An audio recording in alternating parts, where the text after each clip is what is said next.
شہر شیخوپورہ میں ہم فخر سے کہنا چاہتے ہیں کہ ان 5 سالوں میں ہم نے شہر شیخوپورہ کے مومنین کی ہر اتوار کو کسی نہ کسی طریقے سے خدمت کی ہے.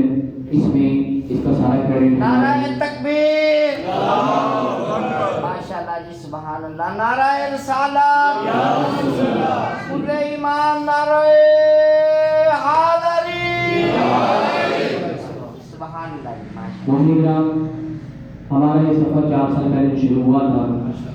وہ چند افراد پر مشتمل تھا. یہ کاروان 5 سے 10 لوگوں کا کاروان تھا.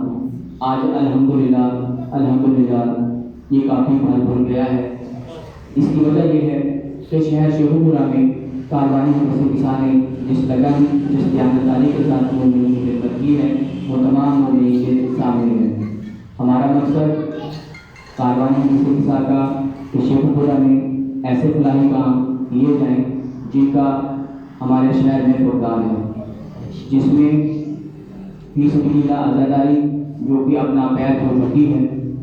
دوسرا، بچوں کی تعلیم و تربیت جو کہ کہیں پہ بھی نظر نہیں آ رہی. اس کے علاوہ اور بھی ایسے فلاحی کام جس سے مومن اور مومنات کی بھلائی ہو سکے. کاروان کسانے ان 5 سالوں میں تمام ٹارگیٹ جو دیے تھے وہ الحمدللہ ہم نے 5 سالوں میں پورے کیے ہیں.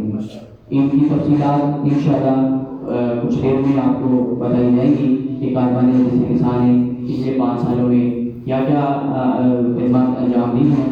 اب میں داخل خطاب دوں گا میرے نہایت واجب احترام امین بلال صاحب سے کہ وائن اور فضائل محمد والے محمد بیان کریں. بابا سے بلند صلوات.